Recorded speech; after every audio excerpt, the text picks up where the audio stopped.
Okay, what's up, everybody? Welcome back to the Exchange Podcast. I am Chris Dabiar.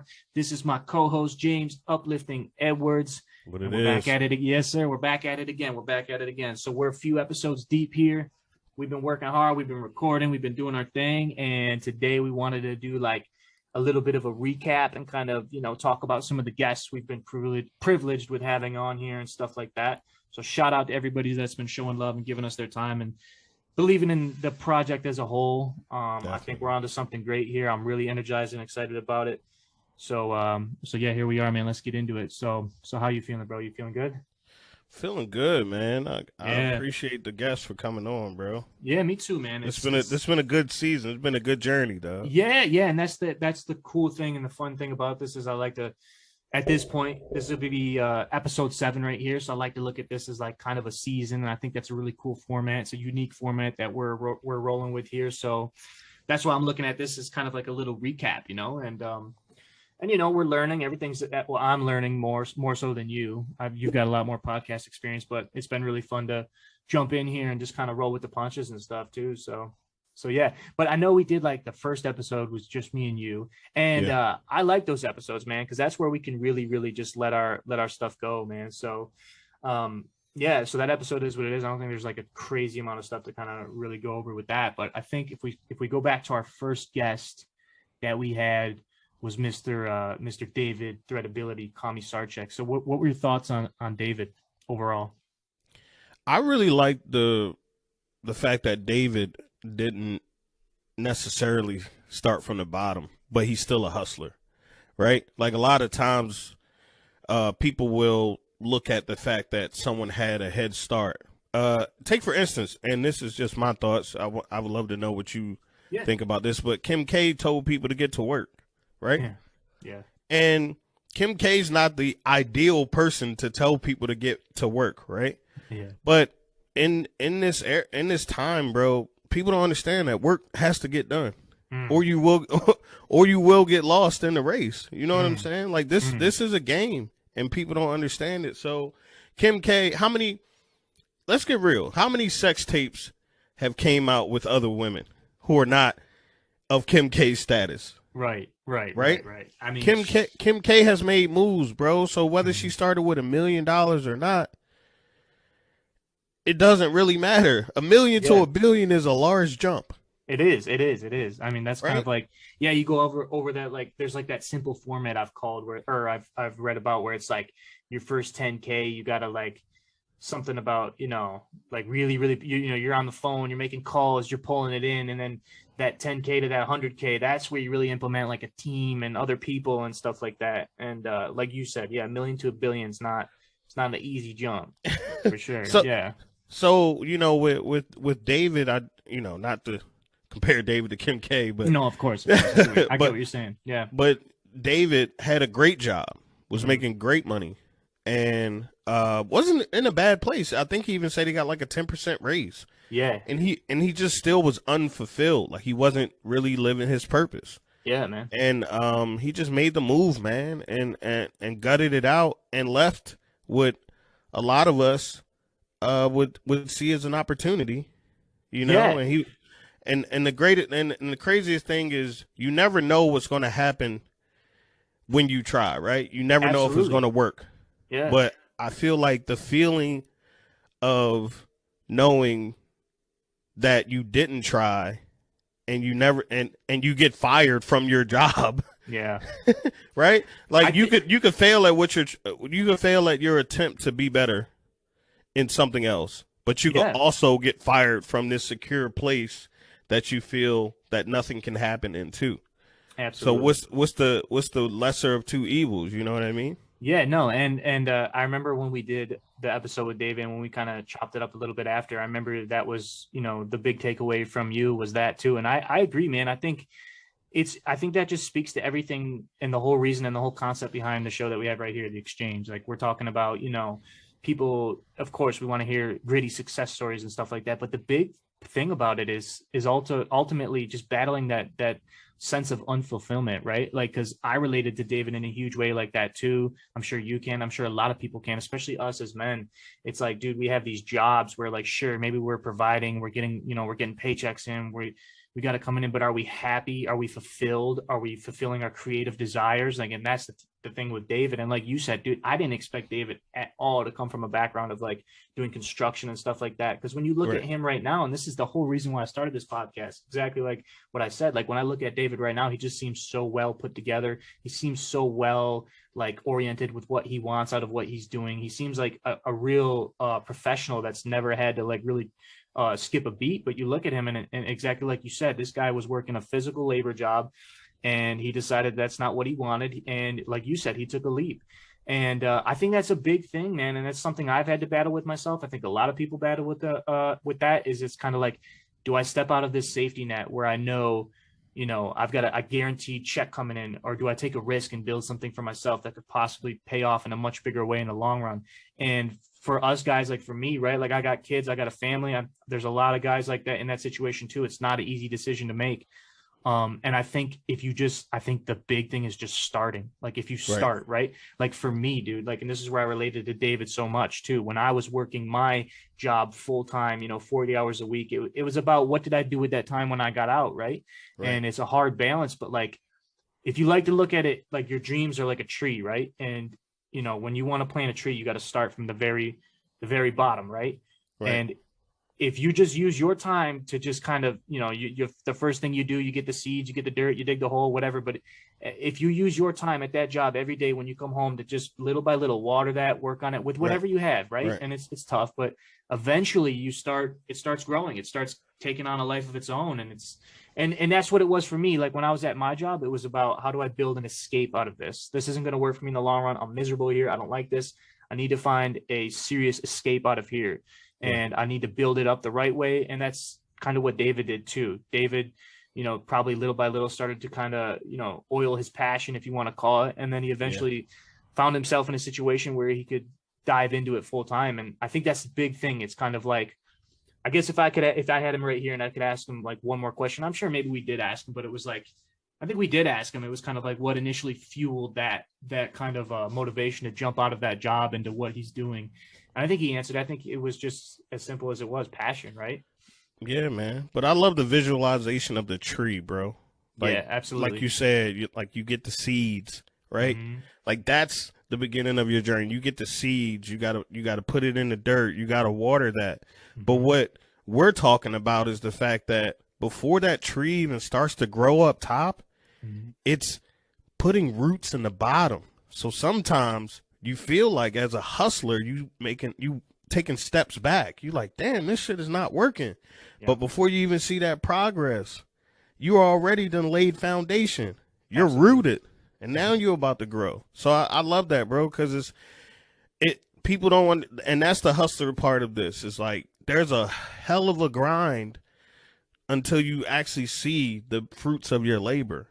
You know what I mean? So true. And that's when you're unshakable, when you're actually rooted, bro. So I love that, man. Yeah, absolutely. No, that's so true. And that's exactly what I was trying to kind of say is like, you know, sometimes it may not feel like an instant win or something, but like you got to look at those little baby steps, those little small things as big wins in the bigger picture. Like you know, even just like jumping into something and maybe you get frustrated because you didn't figure it out, but just even that right there is a win in itself because you got closer to figuring it out. Right. Like, you know, just the same thing with me. When I was building my online business, it was like, I didn't start with like, let's just open it. No, like I started with the littlest, smallest things I could. Let's research. How do I do this? What does it take to get that? How much do I need to do this? How much do I need to do that? And it's just those little steps that you take that eventually put the whole picture together. So it's exactly like you said. So yeah, David was a really interesting dude to talk to. And like I said, as far as like, if he represents that kind of profession, like the men's fashion influencer, I always just saw and felt like he was just like the perfect example of somebody who should be doing that as far as how he carries himself on his platform. And I really like the fact that he takes some time to really connect with people. I feel like he could connect with other people doing the same thing he's doing so much more than just an average scroller or something like that. There's just so much information out of that kid. And I think you'll really see that in the episode is just, he gave a lot of little gems and a lot of information, a lot of tidbits there, and also normalized himself. He was also super easy to relate to. Yeah. You know, cause it's like you said, like, just, you know, that's what it is as men's. It's, you know, I'm big on that right now, and that's something I've been thinking about lately too. Is just like the way society views us and stuff as men. Like it's kind of like, as long as we're doing something, as long as we're providing something, then we're like accepted. But if not, it's like Right. where does that leave us? We're like just cattle, you know what I mean? So it's Right. like Right. Right. I feel like everybody has the right to, make a career out of their passion and stuff like that. But it's just not, it's not easy, and it's not meant to be easy. But if you start taking the right steps and putting the work in, like David did, like we do, that's what it is, right? Yeah, man. I think that episode, if anyone feels like they're stuck in a box, right? I mean, like you said, he was in construction. Now he's in fashion, marketing, things that he was not career oriented for, you know? Mm-hmm. So for him to be in a different, totally different space, I can only imagine telling someone if, I don't know, if I, you know, being an engineer now, and if I was like, hey, I want to start a bakery, like nobody's ever seen me bake anything, except for Yeah. like some pre-made cookie dough, so Mhm. like just really getting outside your box. Or if I wanted to say, like, I wanted to be a professional rock climber or something like that, like just for him to take that leap. And he said it took 4 years, man. Yeah, yeah, absolutely. And he Oh, it's gave it never, and he yeah. gave us some details on that walk that you got to really listen in for. Hmm. That it's a lot of gems that he dropped on that episode. Well, and like, thank God that we live in a day and age too, where like I feel like we have more access to certain tools to kind of do that stuff, right? We've got YouTube, we've got the internet, we've got social media, where like if you want to do something, you could essentially learn how to do it like everywhere if you just take the time and spend the time. And I think that also played a huge role in our guy here, our next guest we had there, Mr. Mike Metzger. He was the second guest we had, Oh right? man, Yeah. You know what I mean? Like, Mike was one of my favorites, bro. yeah, yeah. You know what? We had some dope guests this season, I dog. know, man. I know. And that's why, like, Absolutely amazing people. Thank when I you. was, I know, right? When I was thinking about starting this podcast, though, it was like those were the initial people that I'm like, I need to talk to these guys, because I've had personal business relationships or casual relationships with some of these guys. And just seeing the way that where they're at, I was just like, dude, that's the whole point. Like, I want to pick these dudes' brains and learn something from them. And if I can do it on a podcast where other people are watching and they can absorb that information as well, it's a win-win for everybody. Right. That's, one of the original concepts behind this whole podcast. And Mike was the same story, man. Mike, when we listened to him talk about how, he didn't, exactly my point. We look at Mike Metzger's Instagram, he's verified, he's got some nice looking clothes, he's got some nice things. You're like, oh, you don't really, even I'll catch myself in this mindset sometime too. You don't even stop to consider of like, I wonder how this dude got there. I wonder where this Right. dude came from. And I would have never guessed that, his story was like similar to mine. Like he would, he found himself as kind of a late teenager, young adult, just kind of lost without a cause, just kind of getting in trouble, maybe doing drugs and drinking or whatever. I don't want to put words in his mouth. I don't know if he Right. specifically said that, but he said he was partying and drinking and stuff like that. He was a bartender. Right. So it's like, it's just kind of like you're at this point in your life where you're kind of like, what do I want out of life? I'm kind of lost. And he painted that really well. And honestly, he just seems so well put together, and he's got this such, well-oiled machine in business. I wouldn't really expect him to have come from that. And I think that's just so much more, what do you call it? It's so much more common than we think. It seems like every successful person has this sort of period of like turmoil and like these things that they overcome. And I think that's huge. And it's so important for your own personal growth and helping you identify what you want out of life. Like for me, when I look at my situation too, man, like not to, just keep going over this, but like my years of getting in trouble, my big incident of getting in trouble was a blessing in disguise, because it just whooped my ass into realizing who I am and what I want out of life. And I feel like, not that I suggest anybody gets in trouble or goes through these situations, but it's like everybody that I've at least heard and talked to and that goes through a situation like that, they're always saying the same thing, how thankful they are for it, because it really shows them what they want out of life. And Mike was kind of similar in that way. Yeah, man. Mike really opened my eyes to how possible the impossible is, as long as Yeah. you believe it, because he didn't just get there. He Yeah. talked about he talked about the journey as well, and he said that you could take certain steps, but what he did is he took information from all of those things that really weren't for him, Yeah. and he Right. created a mindset that allowed him to go to the library That's so true. right? I like how you You said know what that. I mean? Like, Yeah. and he was talking about figuring out MailChimp. He was talking about doing certain things to where he just did it daily. Like Hmm. you know, alluded to in the beginning of this is just uh doing something every day and being able to research with YouTube and all of these avenues of information that are available to us. That's what he was doing. He didn't Yeah. do anything out of the ordinary. Yeah. Like No. none of these people are superhuman is kind of what I'm saying. Like they Yes. Yeah. not to say they're not special in their own right, but at the through what we get from them is they're just consistent, bro. They're just consistent. Consistency. Yes, sir. Let me ask you straight up. Let me ask you about let me ask you this specific thing about Mike, because this was like one of my biggest takeaways from him. Mike really alluded how he was the thing that he struggled with the most was kind of opening up, right? Kind of Right. opening up about his past or opening up about his story. He said those were his own words. He said he kind of struggled. He was hesitant to open up and stuff. How important do you think opening up about stuff like that is for people in his position? Do you think it's important? Do you think it's something you can avoid? Do you think it's something maybe you can decide like I don't need to do this? Or how important do you think that is to open up and kind of share your story and what you learned from it? I think it's super important. And I talked about that. I think it's super important to let people know where you came from, you know? Yeah. Like people don't always need to see the glitz and the glamour, and people don't always need to see the entire struggle, but you don't know. I really love the fact that that one person you can touch with your story. Yes. Like there's power in that. Yeah. And that's, you know, why we do, or I feel like that's why we're doing this. Like we're Absolutely. not going to reach everybody and everybody's not going to take action, but if that one person takes action off of that advice or telling them where you came from, those are the people you care about, because now we can actually get that information. Yeah.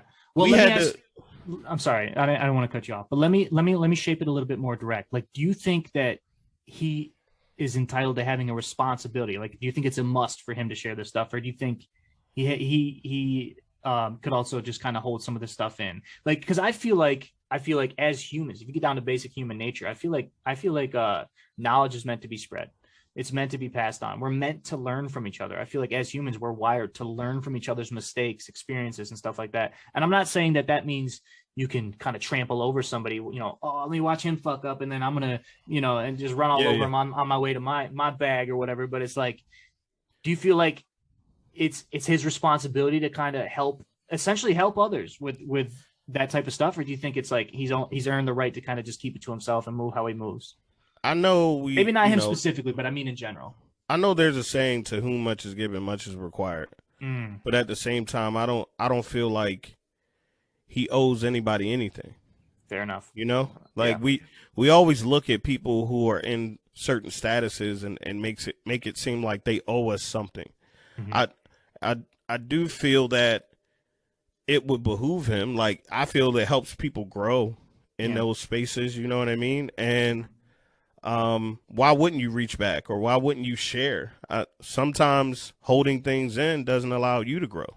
Like you Yeah. got to let those Yeah. things Hmm. off of you, you know? So I wouldn't say it's a responsibility, because I really hate when people try to tell you how to operate. Mm. You Yeah. know No, I what I like mean? that. Yeah. Yeah. So, but And also I kind of think it like would be what you great. just I think what kind of like what you just said too. It's kind of like, oh, sometimes when you're teaching somebody, you actually learn yourself. You're, you know, even if it's something that you feel like you're already a master of and you already know, it almost allows you to kind of revisit those types of principles or things that you did to get where you are, and maybe reaffirms things. Or but you also learn through teaching, I feel like, in general. You know, I've seen that experience in you know, maybe jobs, just little things like that. Like I feel like when you take the time to teach somebody, you also learn as well. So Yeah, I feel like sometimes people don't want to revisit those, and that's what I think it's therapeutic to talk about what took place, mhm. to me. But I can't speak for everyone. I just feel like some people don't want to revisit those times Yeah, because they they could spent so be. much time escaping it, you know? Yeah, absolutely. And that's the other thing too. I feel like there is a bit of a like a bit of a struggle, a bit of a balance between really opening up about some of the, you know, more darker things you've been through, but at the same time, like, dude, I was just watching an interview with one of my favorite actors, John Berthnall, and like seeing where he is, and he was just man, this dude was just spitting. He was just going off about like a certain situation that he was in that changed his life, and it's just how much I felt myself.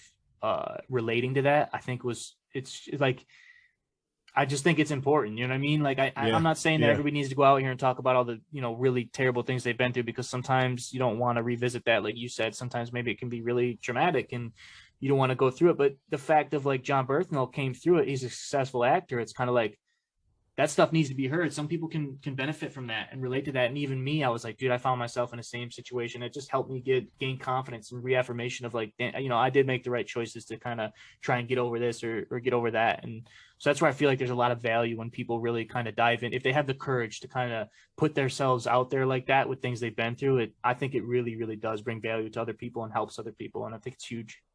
Yeah, man. It has a massive impact that you'll never see. Mm-hmm. But, Mike did say he was writing a book. Sometimes it's not for you to put on social media, right? Like, if there's value in your story, I mean, people can buy it for 99 cents, Yeah, exactly. Get your money. And not to say you have to make $1 off of it, but sometimes for a person like Mike and who did it on his own, the way he did it, I think he would love for people to really be invested. And that's what we don't see when people charge you for stuff. I'm not charging you because I want your money. I'm charging you because I'm asking you to make a real investment in your self-development. That's huge. I love the way you put that. That's huge. I like that. Yo, somebody at my door. I'll be right back. Do your thing. Yep. Do your thing.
No, you good, brother.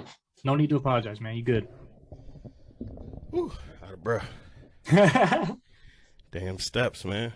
Yes, sir. Oh, are you upstairs? Yeah. Oh, cool. But yeah, let me know when you're ready, and I'll wrap us back in. Woo. Won't be breathing hard on the mic. You all good? Yeah. Family or something? No, my BM sent me some groceries. Oh, cool. Very nice. Yeah. Why not, right? I told her I wanted to get back in shape. She sent me some groceries. Very good. Very good. All right. But good. But what was I gonna say is but yeah, I really like how Mike kind of like meticulously took us through some of the smaller steps that kind of all built together to get him where he was today. And I think that is like super consistent with all the guests we've had. And that was my favorite thing to hear, and something that energized me so much. It was just how like all these people just took the time and took the steps to just dive in and learn every single possibly thing that they could about their crafts, and go out and mess up. Like I said, roll with the punches, try something, fuck up, try something different. You know what I mean? Because it all just adds up and gets you to where you want to go. And Mike was kind of living proof of that theory. He really just took it step by step, surrounded himself with the right people, learned from things, kind of like you said with I'm not sure if you were saying it about David, but about Mike as well. And that was something I thought that you said was huge. It's like, dude, even if you're like, let's say, you get a job and maybe it's not what you want to do for your career or whatever, but you're in that process where you're working toward getting to your dreams and stuff. Every little job, you can learn something that's valuable toward your dream and your actual passion in your career, no matter what it is. And it's kind of like, it's the same thing that Mike did. He linked up with, he said something, he was selling some random stuff at first, but like the stuff that he learned from that is probably little principles and concepts that he uses in his everyday career now with his business. And maybe some of the disciplines or some of the rights and wrongs he learned within that type of stuff is stuff he uses now. And I think that's huge. It's huge. Yeah, bro. I mean, I went to school for kinesiology, which is I don't even know what medicine. that is. Oh, sports medicine. Yeah. Okay. And like, sick. I didn't graduate from that, right? But Right, then right. like when I went back for cloud architecture or whatever. Yeah. But what I'm saying is even before that, I had a job. I got my job because I took like 7 certifications. I self-learned how to be a software engineer. Yeah, for sure. You know? Yeah. So it's like I truly like Mike because I really do believe in putting in the work. If you want man. if you want it, you got to put in the work, man. And that's what people don't understand. Absolutely, brother. I've been on 10 or 12 job interviews before I got this job where they said no. Absolutely, brother. Absolutely. And I also love the whole concept of like, especially with Mike too, it's like, and I was just kind of visiting this little principle in my life here recently. It's like, dude, I saw something, I saw this quote and I hate to like, but it just really, I was like, dude, that is so me. It's like, what did it say? It said something like entrepreneurs will quit they'll quit their full-time job working 40 hours a week so they can work 80 on their own. And I'm like, that is so true. That is so true. And it's like, all these little jobs I've had and stuff like that. It's like, yeah, it's just so true, man. It's like, I find myself doing that right now. It's like, yeah, I'm not the goal for me. My goal isn't to land my dream job. It's to make my dream my job. You know what I mean? I'm not, I'm not, I don't. You can say that one more time for the people who may not heard that, bro. Like I said, the goal for me, and this doesn't have to be your goal, but the goal is not to land my dream job. It's to make my dream my job. So I'm not avoiding a 40-hour-a-week full-time job because I don't want to put in the work. I'm trying to work twice as hard as that for myself. Right. Like that's what people don't understand is like when you run your own business, when you are your own boss, when you are an entrepreneur, anything you're doing, any sort of craft that you're running yourself, you got to be doing this 24/7. You are the captain of your ship. Right. So it's like, I prefer that, man. And I know people who prefer, like one of my best friends, he's like, dude, we kind of reconnected and he's like, dude, I like working this job because I know when my set time off is. I know that I can put in my work for the day. I'm off. I don't have to think about anything. And I'm like, dude, I respect that. I get that. Right. And if that makes you happy and fulfilled and that's what you want out of life and you're good with that, I respect that. It's not what I want.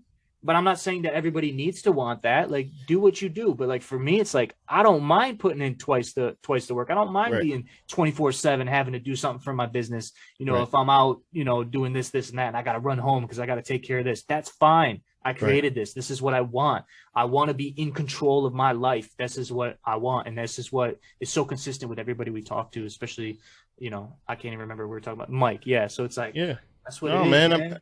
I mean, even this show is for hustlers, and hustlers don't just come up and hustle, right? Like Mike was a bartender, like he said.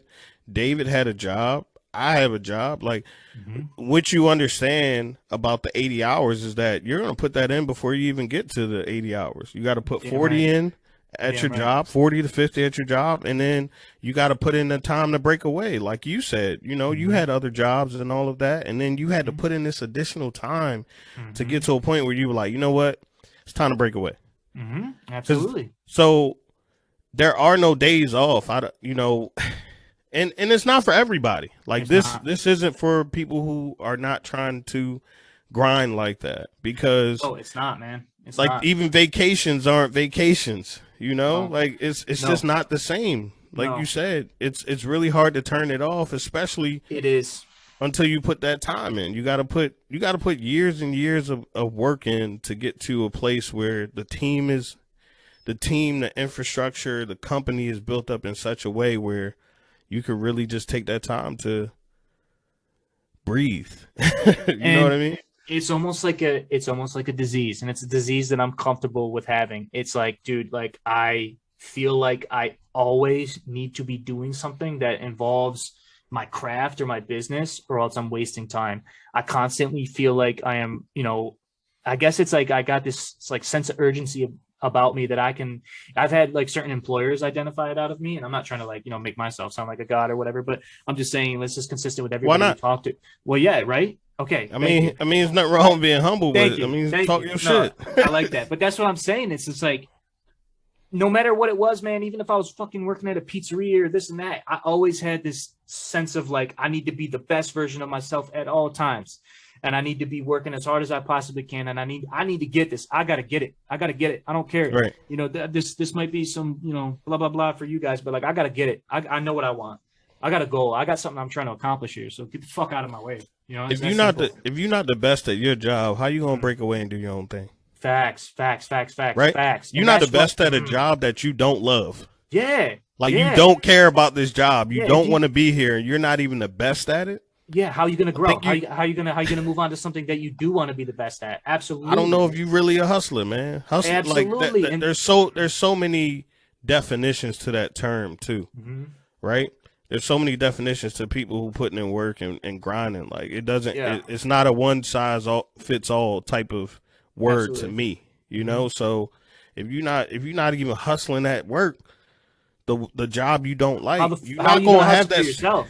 You're not gonna have that same work ethic for yourself. It doesn't. It's not a switch. If you can't even fulfill that job for somebody, for your boss, how's it gonna look when you are your boss? How are you gonna fulfill that work for yourself? Are you going to? You know what I mean? And that's, I absolutely, to go off what you said, like that's why every job, and it hasn't always been like that for me. Of course, I had time when I was a fucking teenager, whatever. Didn't just wanted to screw around and do this and that. I didn't give a shit about this and that. But once you do start opening that side of yourself. And once you do crack into what you want, it's like, absolutely. I've been at jobs that didn't mean shit to what I want to do in the long run, but I fucking just bolstered my way through that shit. Like, let me master this to the point where this is so fucking easy and stupid that I am wasting my time. I don't want to be the big fish in the little pond. Give me a new fucking pond. You know what I mean? If I'm pushing everybody out of the way and this is just too easy for me, get me the fuck out of here, man. Right. That's how it's always been for me. Even before I was, full time doing my thing, I'm like, I need to be challenged. I need to grow. Like, I can't be at this, I can't do this anymore. And it's just like, people confuse that with like, oh, you don't want to work. No, man, I want more. I want more and more and more. Like that's what it is. And when you have that appetite and that mindset, that's what it is, man. Yeah. If you're not giving 100%, if you're not giving 100%, we're not even saying you got to be the manager, you got to be the vice president, but if you're not going to your job that you don't like and giving 100%, and you're able to walk away on good terms because you were performing. Yeah. Nah, I don't see you doing that for yourself out of nowhere. It's just not going to happen. And I want to paint one more thing before we move on to the next guest, but like to go off what you said, exactly, bro. Like if you can't, like nobody's going to give shit to you. You got to get it yourself. And that's what it was for me, bro. I had a time where I'm working 40 plus hours a week, maybe 50 hours a week at my full-time job. I got a fucking ankle monitor on my ankle. I got to check in with my PO twice a week. I've got probation to fulfill. I've got my job to fulfill. I've got 3 kids to take care of. I got a full-time gym routine to take care of.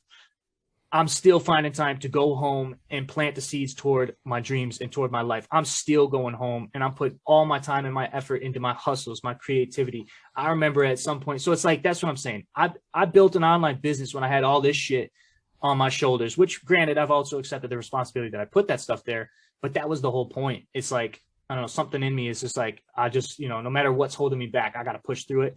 And like, I remember when I was making music and stuff, when I had all this shit, going on. I remember like one of my best friends was like, bro, how do you have the time to do that? I'm like, what the fuck? I make it.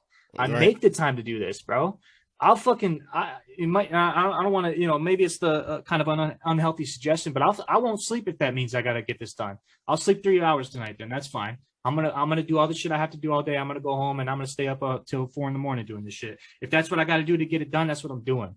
And you have to be able to do that. These little situations, like Mike said, all this little stuff on his way up. Like if you're not willing to do that, just disgusting amount of obsessive, unhealthy work, then fuck off. You know what I mean? Yeah, Fuck off. I don't. Like, you I ain't don't gonna think get it. there's anything wrong with that, bro. There's not. Yeah, you ain't. If you gonna willing get to party, if you willing to party on a Sunday, but Mm. you gonna sleep 2-3 hours to go to work on Monday, and then you gonna Absolutely. complain about how you don't want to work for this person, or you really want to do what you want to do. You made time to party. You can make time to grind. It's always the same people who come to you expressing how they're frustrated that, you know, I'm not getting here with this, I'm not getting here, but you're available on Thursday, Friday, and Saturday to go out to the bars and talk about it. Right. The fuck are you doing, bro? Yeah. What the fuck are you doing? Oh man, I did it. Stop. Start doing something. Right. Start fucking doing something. Start Right. Start figuring out a way how to solve that problem. You have to start somewhere. Fucking start somewhere. And you know, I know unfortunately you weren't able to be there with Terrence, but with when we had Terrence on here, but that was exactly what I'm talking about right now, that I forgot that I wanted to kind of present to Terrence McKinney. So I don't know if you've ever seen him fight. Have you ever seen any of his UFC fights? Did you look into him a little bit? Yeah, I did. What I love about Terrence McKinney, bro, is this kid. Oh man, this is what I love about him and why I was so excited to talk to him. Is, look, man, I don't know how much you know specifically about you know, mixed martial arts or the UFC, but you know enough about sports, you know enough about this that it ain't hard to see. Like getting in the UFC is it's a big deal. It's a big opportunity, especially like that's the meta for MMA fighters. It's like getting in the NFL for a football player. So this kid's given an opportunity and he's not wasting any fucking time with that opportunity. He is jumping in there trying to make the biggest impact he can. And it shows in his performances. When he gets in that octagon, man, he's the type, he's getting in there. He ain't wasting no time. He's just getting right in there, getting after his opponent. And I think he's fought in the UFC, I think 3 times. The first fight he had, his first actual legit UFC fight, he set a record for the fastest knockout in UFC lightweight history. It was like 7 seconds. Went in there, knocked his opponent out. Second fight, same type of just animalistic energy in him. And when you hear about his story and where he came from, this guy was pronounced dead 3 times in this like situation that he talks about on the episode that he comes from. And I did get a chance to ask him, like, hey, is that situation kind of like, does that contribute to that sense of urgency you have in the octagon where you feel like you were given a second chance and you don't want to waste it? And he said yes, and I think that's true. But what I forgot to allude to him is like, dude, that's the sense of urgency you need to have in all aspects of your life, not even if you're just an MMA fighter, but that's the type of sense of urgency I have for like what I want out of life, for my business, for my career, for hustling. Like that's the type of shit I got. That if I got an opportunity, get the fuck out of my way. I want to suck everything I can out of this, but I want to get everything I can out of this and take it on my own shoulders to just make this happen. You know what I mean? And that's how he fights. He goes in there. He's not wasting any time. Even his last fight that he had, he lost a fight, right? But he lost a fight because he said, fuck it. I got an opportunity. I busted into the UFC. I want to continue to make my name. I want to continue to get as much as I can out of this. And he went right in there and he went right at his opponent and he almost knocked him out. Same fashion. He went right in there, went right after him, almost knocked him out. And he kind of blew himself out a little bit because he ended up getting reversed and da-da-da. But the point is, that's the site. That's the thing I can identify in certain situations where you can see, like, where you're at a job and you get to see, man, you don't got a hustler bone in your body. You got no sense of urgency. You sitting there like everything's fine. It's going to get done. No, it's not going to get fucking done. Like, bulldoze through that shit, man. And that's what he's doing. He's showing up and he's giving it everything he has. And he's taken everything he possibly can from that. And that's one thing I forgot to kind of allude to him, is like, I noticed that in him. It just seems like how important that is for no matter what. Like I said, you're not an athlete, whatever it is. That's the type of sense of urgency you need to have in your craft when you're going after something, when you're chasing something. You have to have that fast step, that sense of urgency, that kind of aggressive nature of like, I need this now. You know what I mean? And that's where I relate to him so much. And it's just inspiring to see that, you know, he's finally got this huge opportunity and he's putting everything he has. Cause that's the thing, right? Also too, like it didn't, like that third fight in there, it didn't pay off. He lost the fight, but I would rather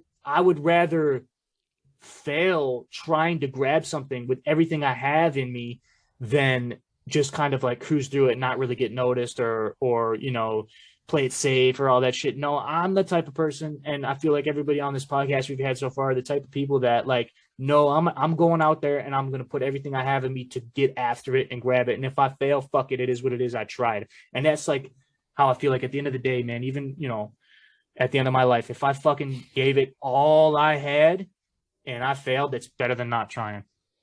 Yeah, man. I mean, in business, it's fail and fail fast, right? How can we, Yes. right? You fail fast, you quickly recover. All right, on to the next. That didn't work, right? Yeah. So he came out with a game plan that didn't work. Now he goes back to the drawing board. Right. You know what I Right. mean? Like, and I think that's why you like UFC too, because it's hard to stay undefeated, It is. Yeah. and that is business. It's hard to stay undefeated, bro. Mm-hmm. The thing about it is, how do the losses look? A lot of people take L's. Mm-hmm.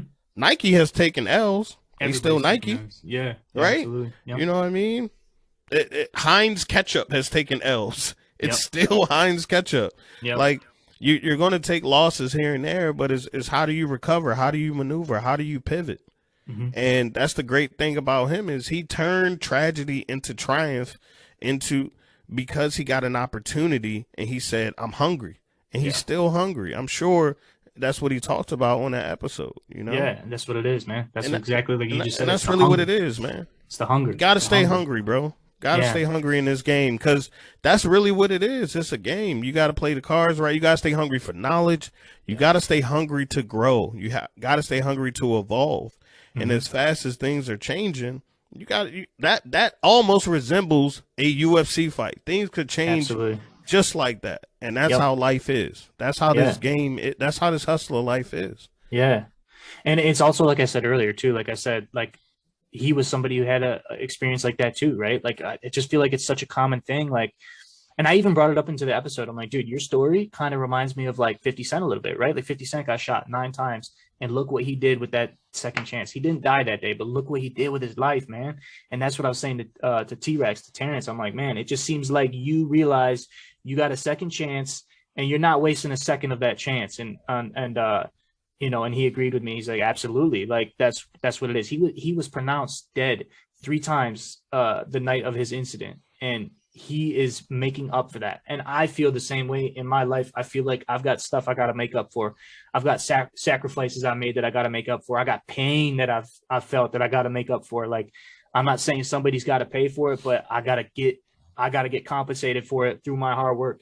I got to make sure that I make it right. I got wrongs that I got to make right.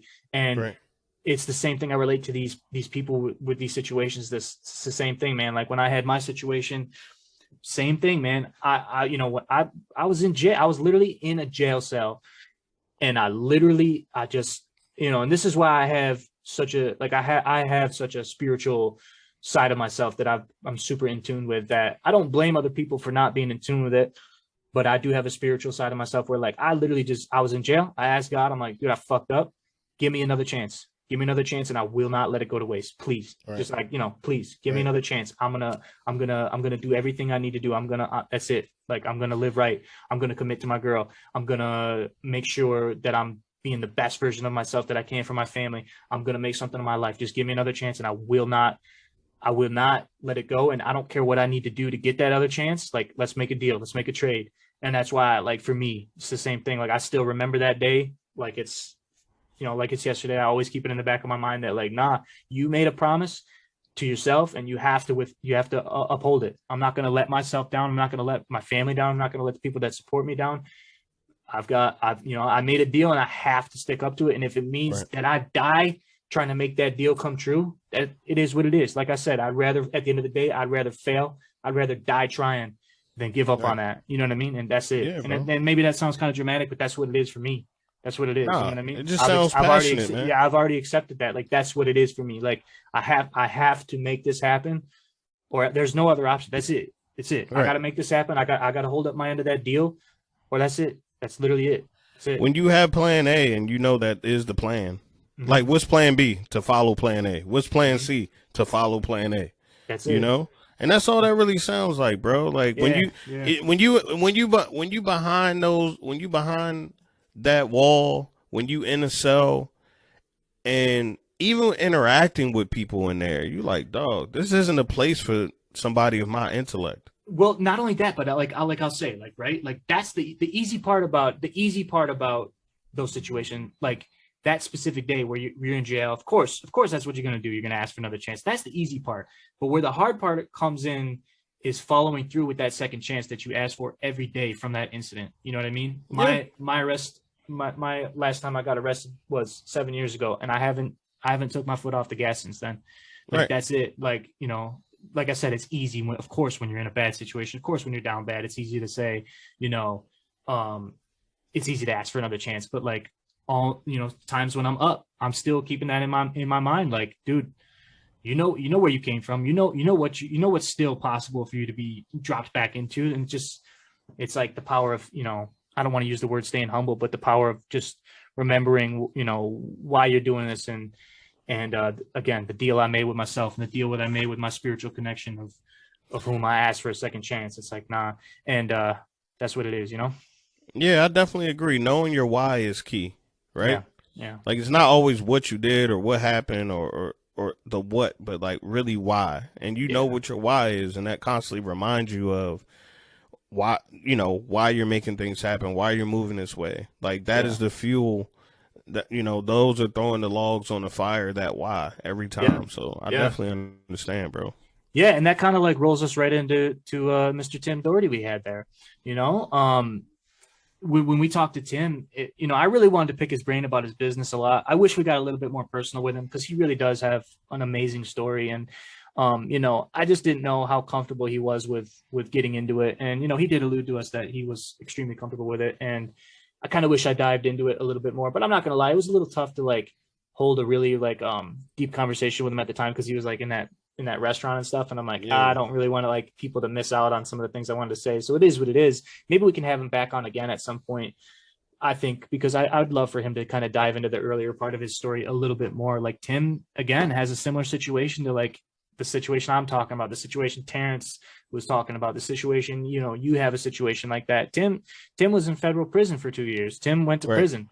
Tim had it all, and it all came crumbling down, and he found a way after that to just fight back. Like, when he got out of prison, like I said to him on the podcast, bro, this guy's a fucking machine. Like, this guy just seemed like he knew something we fucking didn't. He knew what he wanted, and it was so inspiring and so awesome to watch his process just go from like, this is what I'm doing, but I'm going to build it into this. And then watching him actually do it was so inspiring. And that man is a motherfucking machine, physically and mentally. He's just a beast, bro. And it's just, he's a really inspiring dude. And I was really happy we had him on. But what I'm trying to get at is like, you don't see that a lot, man. Like, I know a lot of people that have gotten situations where they go to prison or they get caught up, and that's it, man. That's it. That's their life from there.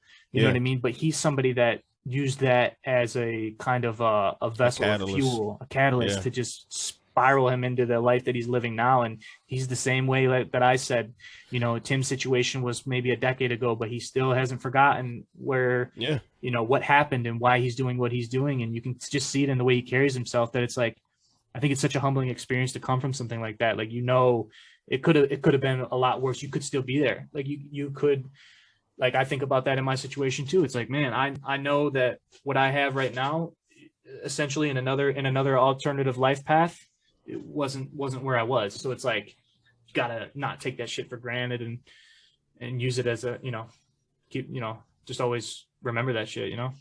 Yeah. I think Tim, like you said about having a second chance. Yeah. Tim talked about having a second chance and being able to impact lives. Like, he didn't start out to make the money, or he thought about how he could really bring people on, build a community of people who are moving in the same direction as him, how he could help people. And he did that. Yeah. And that's what he's doing to grow his business, and it's starting to flourish. And he talked about just being able to persevere through the pandemic, right? But just him being thankful, right? Being happy that he has this second chance, right? This opportunity to do these things. I think that speaks volumes to what you're saying. Yeah. You know what I mean? You're talking about praying, asking for a second chance, and saying, look, no matter what, I'm going to do this. This is my why. And I think Tim moves with a why. You know, he was even coaching us. Yeah, he was. I know. Through the podcast. So I really think Tim is a a powerful person guest for us, and he said he would love to come back, and hopefully we can get him outside of a Starbucks or a crowded place. But I really appreciate him taking the time, man, because he even gave two. And for the listeners who are going to be seeing this, go back to that episode if you skipped that episode, because Tim gave 2 books that he really kind of helped him propel his mindset to where it is now. Yeah, no, I really do want to have him back on, because like just in my personal life, man, like I said, I mean, I met Tim because I worked for him for like a year, and just how much I learned from him in that year. And I've also maintained a relationship with him since then. And I absolutely look at him like a mentor, but I think he has the ability to be a mentor to a lot of people. And he is. Everybody that's in his life, he touches them. I've seen it. And he really is just a good dude, and he has good intentions. And I think that's where that kind of all revolves around to how he's so successful today, is because he's just a real dude, and he's a good dude, and he has good, like I said, he's got a good heart. He's got good intentions. Like I said, man, and I didn't bring this up on the podcast with him, but like, this is the type of dude he is, man. Even the way I met him at the time, I was fresh out of my situation. This was probably over 10 years ago at this point, maybe just about 10 years ago. It doesn't matter. Anyways, the job I was working at the time, I was working at this pizzeria. The guy that owned it, Tim met him through going, I think they went to church together or something, but the way they met is the guy that owned the pizzeria was trying to make some better decisions in his life. He's trying to get his life together. And Tim at the time was like, yeah, I've also started this nutrition business. I need a spot to cook my meals, yada, yada, yada. They linked up. And this is the type of dude Tim is. Tim said, look, man, I'll be a business partner with you with this pizzeria, right? Like, I'll put my money up, I'll put everything up, but you got to make a deal with me. I need you to get sober. Like, you need to stay sober, and you need to sign this contract that says if you relapse and you give up on making yourself a better person, if you stop going to church, if you relapse, I'm taking my money and I'm out. And that's the only way I'm doing this. And that might sound kind of like selfish or aggressive, but no, he was looking out for dude, you know what I mean? And they made a deal like, you need to clean yourself up. I'm going to help you clean yourself up, but you need to sign it right here. I'm pulling myself out. You need to agree to this. And it was just, it's just like, dude, at the time of his life too, this is right before he built this freaking $1 million company. Like, imagine like what could have gone wrong, dude. This guy could have pulled him down into something that he didn't care. He saw it as an important opportunity to help this man. And look where he's at now. That type of stuff just pays off, man. Like, he really looked out for people, and he still does. And that's why I think he is where he is. Yeah. Tim has even offered for us to reach out to him. Yeah. And he just met me. Yeah. You know? Yeah. So just him really moving with that purpose, like I said, and asking for that second chance and understanding what comes with it, right? Yeah. Like, you know, we were talking about Mike and is it his responsibility? And I was saying, I can't tell another man what to do, right? Yeah. But Tim understands what the responsibility is for him, you know, what comes with everything that's coming to him. And I think even having that time to sit down and think back, maybe he made some decisions that was for himself that got him there. And that's what I was talking about, you know, like we both been behind that wall, bro. And when you're in there, you meet people who you're looking around and you're like, I don't belong in here. And some people do because they make foolish decisions. So absolutely. Having that second chance, not only you got the grind in you, but you also like, I'm smarter than this. Yeah, absolutely. Here. Absolutely. And I think also too, like a big thing for me too, like, of course I took that mindset of like, oh, I don't belong here. But I also accepted the fact that like, yo, I put myself here. So I can't really say that, you know what I mean? Cause it's like, I made the decision. I took that's what paid off for me, was taking responsibility. Like, I got myself in here, man. So I think accountability though, bro, like, and we may differ on this, and that's a whole concept of this podcast, right? We're on two different sides of the fence at times, but when you're accountable, that's cool. Yeah. But when you start looking around and you understand that you don't belong, yes, absolutely. if you commit a crime, there are consequences to your actions. Yeah. But when you start some people embrace the environment. They understand that they did something wrong, but they like, look, when I go back out, I'm going to do the same thing. Yep. That's what I'm saying. When you know that when you know you don't belong, you're saying like, man, this guy's he's been back and forth in here. He wants to live here. Yeah, right. No, No, I actually agree with you. I would say we don't disagree at all because like I'll use that same mindset of like the last job I had. It was the same thing. I had to look around, same fucking thing. I'm like, man, I don't belong here with these people. I could absolutely identify much different in the way I move and what I want. I don't fucking belong here with Right. these people. Come on, get me the fuck out of here. I need to get myself out of here. So I absolutely agree with you. And I think it's super important to kind of set yourself at that certain standard. Like you need to look at yourself in a certain light. Like if you don't believe in yourself, how the fuck you expect other people to believe in you?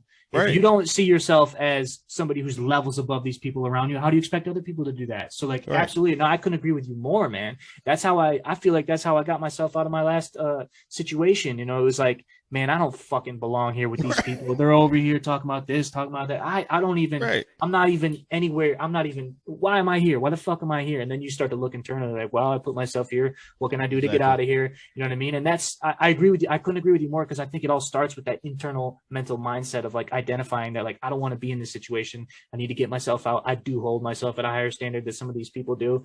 And it's that simple, man. Yeah, Yeah, absolutely. bro.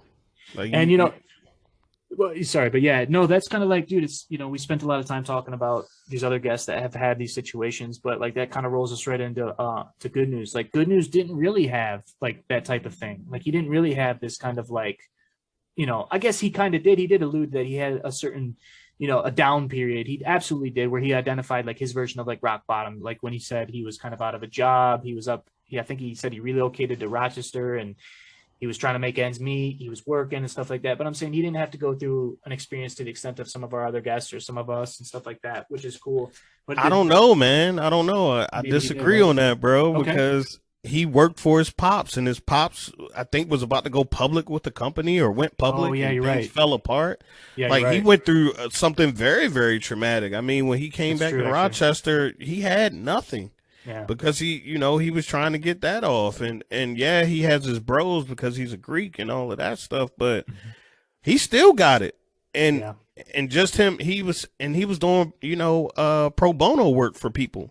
Yeah. You know what I'm saying? Like Which is, yeah, it's huge, huge. and I just think he really, really, everybody we talked to, man, they got it out the mud, bro. Yeah. The mud isn't necessarily the same for everybody. It's not. It's not. I You love know, that. and that's No, it's what not. I be saying, man. We like when we think about this, we always think of one size fits all.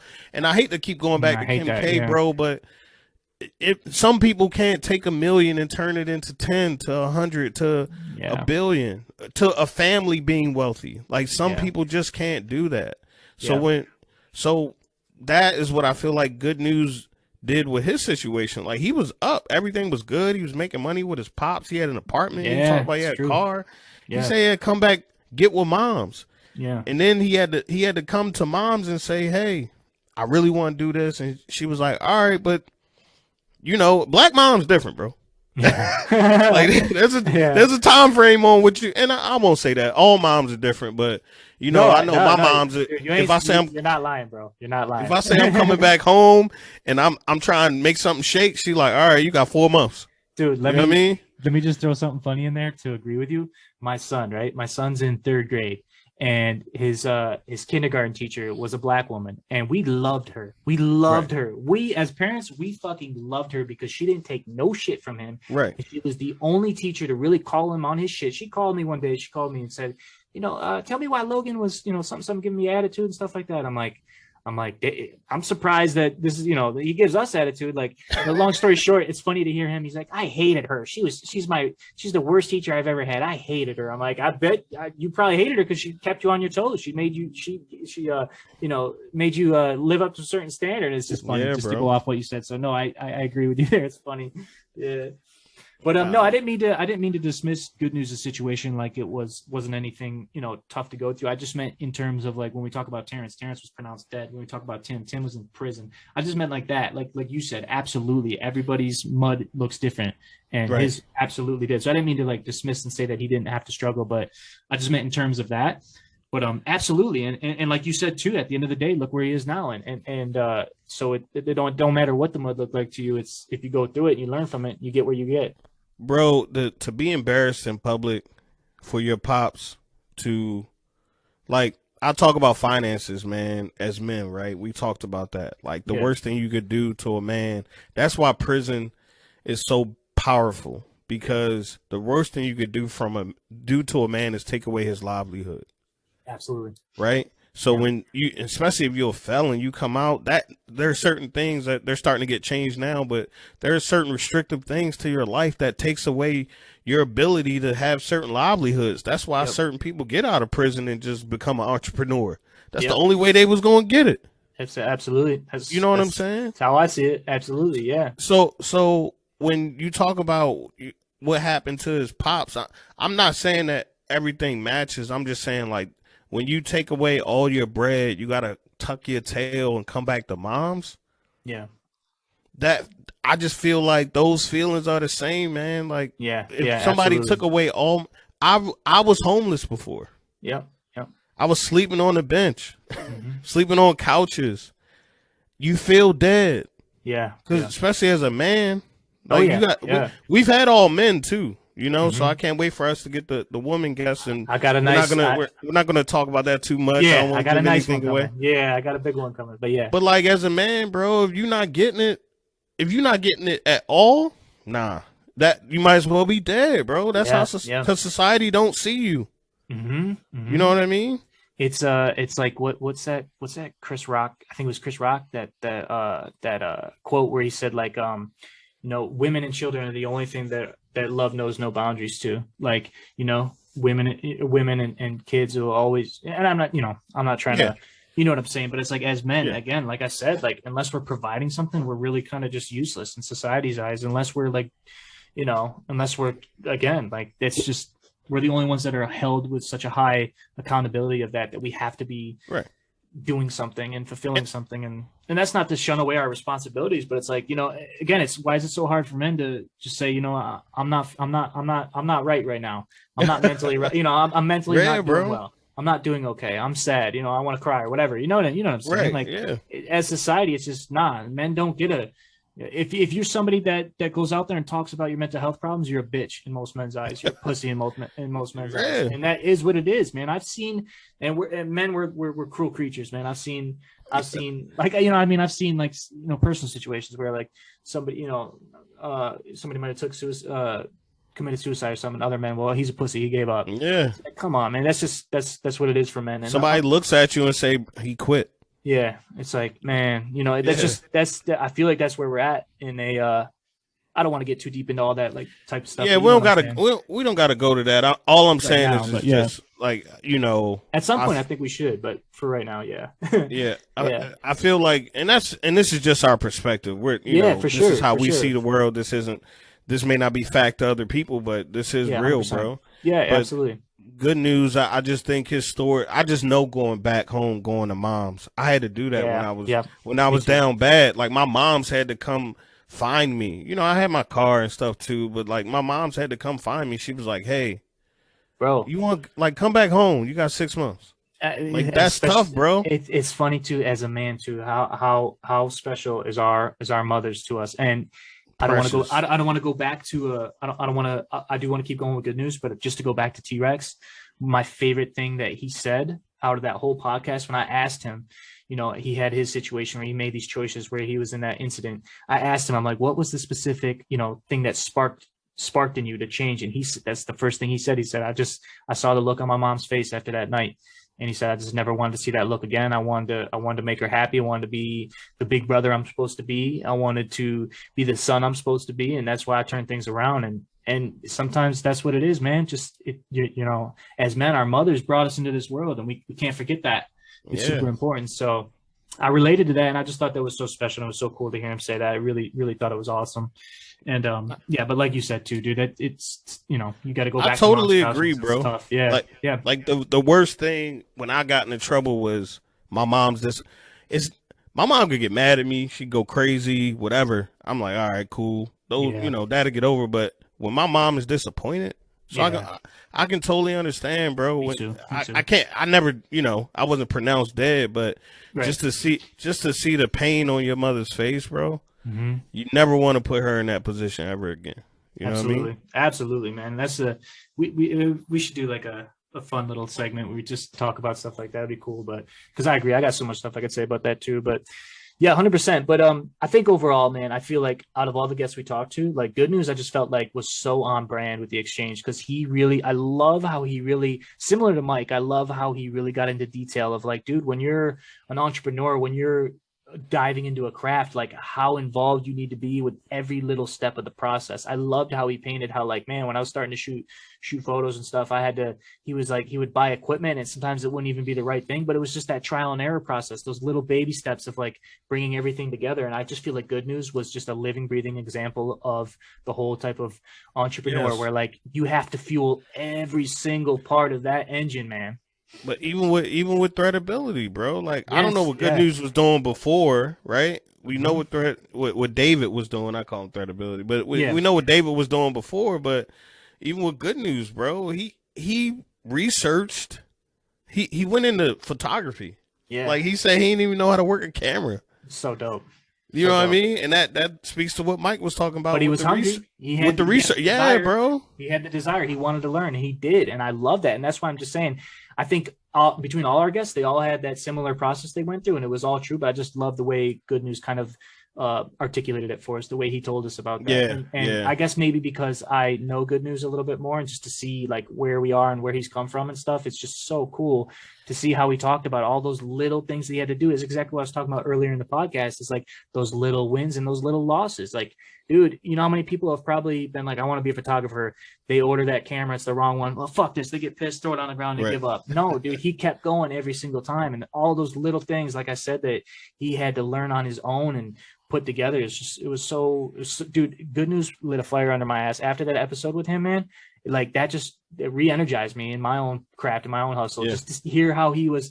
I loved how he said like one of his first things he did to get clients was like he took this really, really nice picture, and then at the job that he was at the time, he hung it up on the wall. So everybody walking in the hall was looking at the picture and he had his name on it. Like, man, that's beautiful. Who did that? And then it's like, oh, I did. And like that, he's just talked about how that like created this little buzz for his photography business. And I love to hear that. And I implemented that own little thing in I love to hear that, man. That shit really re-energized me. And I love hearing that shit. It's just same thing with rappers, man. When they talk about, I was selling CDs out of my trunk or I was selling clothes out of my trunk, it's so inspiring to hear that shit. And I love how like you really do have to be so involved and you got to be courageous and you got to not give a fuck what people think and you got to put yourself out there. And when I look at my own crafts, my own passions, my own things I've chased, that's what always separate me from other people is I never gave a fuck about what people thought. And I always put myself out there. That's the biggest thing. You got to put yourself out there. You got to if you're an actor, you got to get in front of the camera. If you're a podcaster, you got to get in front of the mic. If you're a photographer, you got to get behind the camera. Like you got to just put yourself out there and not give a fuck what the reception of that's going to be. You have to. It's so big. You know what I mean? And he did that. He didn't give a fuck. You know what I mean? I love hearing that shit. Just not caring, bro. And like you said, the willingness to put yourself out there. He talked about how he hustled at the club.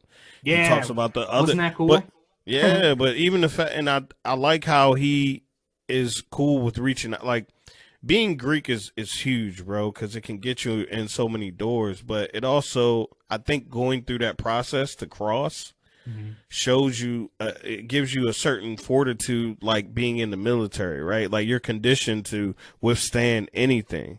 And I just like how he's fearless in everything that he does. And he's just good energy, bro. Like good energy. I think that's the thing about that interview that was so, I wouldn't say interview. Like I just felt like I was just sitting down talking to somebody I know for a while. Like he just like put you in such a comfortable place because he's just so welcoming, bro. Like his name is fitting. Yeah, for sure. I know. No, that's like I said, he was my favorite episode we've done so far. Like just because of the way he's just like I said, just the way he kind of painted how he got where he was, and that positivity thing is real, man. Because that's like something I took it myself too, man. It's just to kind of always preaching that positive mindset, and he does the same thing, and you can tell just the way he carries himself and the way he talks. He's always looking at the good part of everything, and he's always. And even me, like I'm stuck in this mindset of like talking about Rochester, where I'm from. And I even brought it up to him. And I was like, man, it's just such a dark cloud being here. And he's like, well, maybe it's a dark cloud because that's the way you see it. And I'm like, fuck, man, why you gotta be so right? Like, I'm like, God damn, it really kind of like helped me like, change how I view certain things. And yeah, I just think he was. Like when I think of Good News, I literally just think of a light bulb behind him the whole time. He's just constantly just got good energy. He's just flowing. He's just working, and he's exactly who that type of entrepreneurial hustler, consistency that he brings to the table was just, it was awesome to hear him talk about that stuff. And I think that really speaks to is not where you're from, is where you at.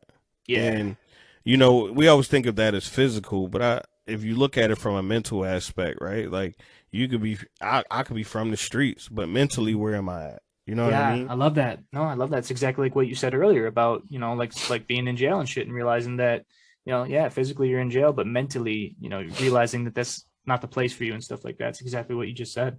I 100% agree.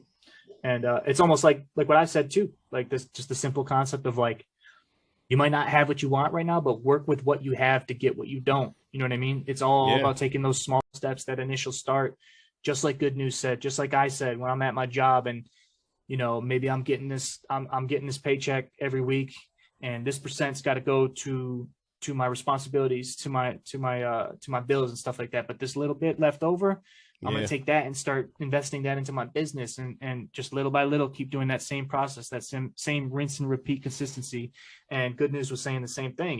He just little by little was just building and building and building his craft. He never gave up and just watched it all just perpetuate into what it is now.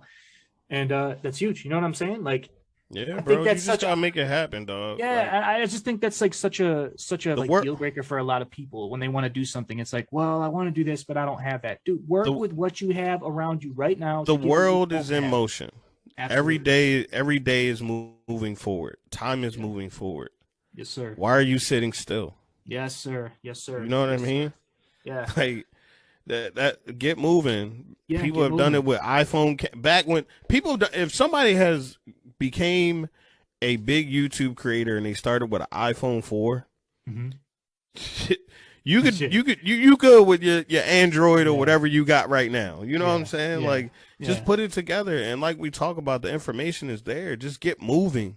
Like, do something every day, like Mike said, for an hour every day. Everyone says that, bro. It's nothing to it but to do it. Nothing to and it. That's from like what, the 90s or whatever.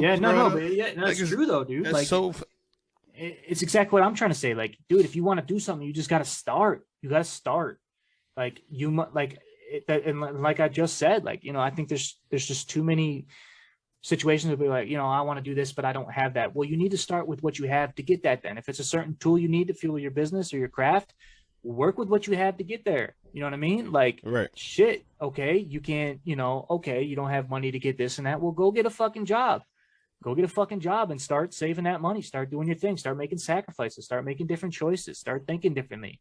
And that's huge. But we did a podcast a while ago. You were a guest on another podcast, and you talked about how, and this is also for people to identify, because we keep telling you how to do it if you want to do it, but reflect and see if you're just saying it. Right? Because that's what you talked about. Like, hey, I'm doing this, or I'm thinking about doing this. Like, sometimes you just want to hear yourself say the words. Dude, you're exactly on par with what I was going to say. That's exactly what I'm saying. Like, I think you kind of brought it up a little bit earlier, but yeah, absolutely. That's the thing for me. Like, if I get an idea and I want to do something, I'm going to start doing it. I'm not going to go tell my homie. I'm not going to go tell my girl. I'm not going to tell my family, hey, I want to do this. No, I'm going to start fucking doing it.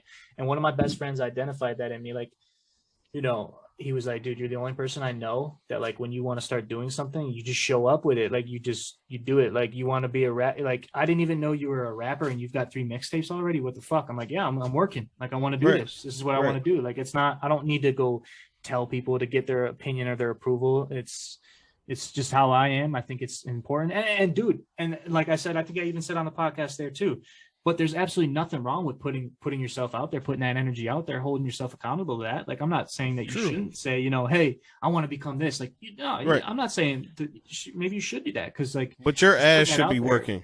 Your ass should be working at the same, like busting your ass. Pause. You should be doing that shit at the same time, though. Yeah. You know what I mean? Right. Like if you just saying something and you've been saying it, but like we talked about, you out Thursday, Friday, Saturday. Right. Like, when you gonna put the work in? Yep.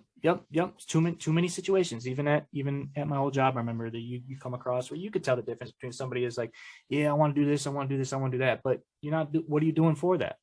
What are you doing for that? Like, you also asking, you also going out this weekend too. So like, and I'm not saying, you know what I'm saying, but yeah, absolutely, dude. Yeah, but there's some people. Good news, he was going out and he was working. Yeah, he was working. He was still going out, but he was working. He understood what the mission was. Yeah, yeah. And I think people don't take the time to figure out exactly what their intentions are for what they're trying to do. Because 100%. You could go out and you could be networking. Yeah, yeah.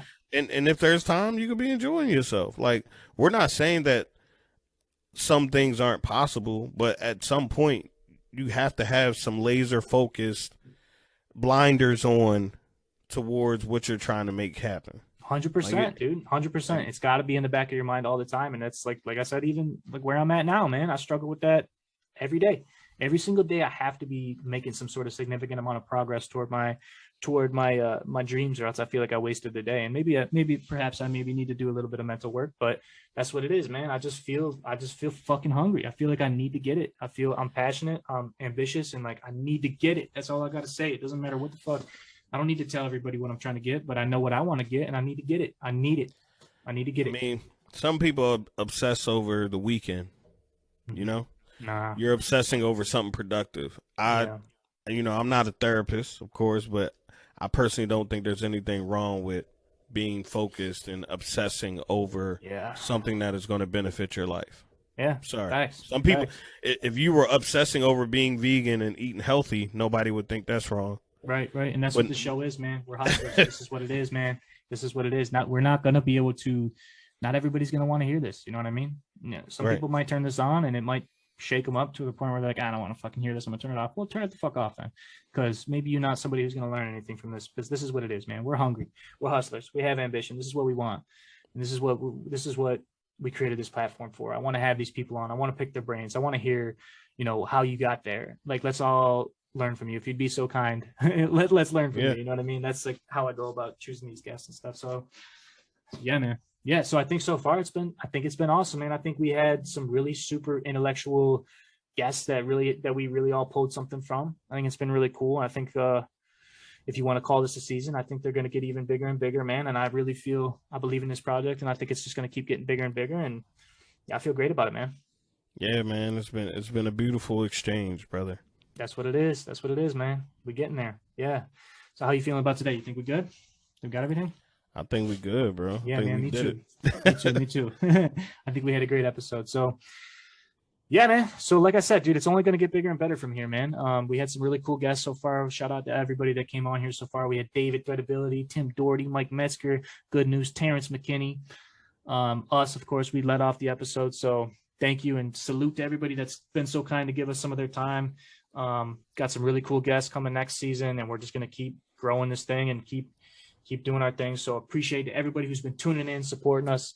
As always, please, I think the biggest thing right now, please follow us on Instagram at @the_exchange_pod. We're going to start shelling off clips on there, tagging all our guests and stuff. And we really want to blow that page up. We're going to be, right now we're posting things on my YouTube channel, youtube.com/ChrisWR.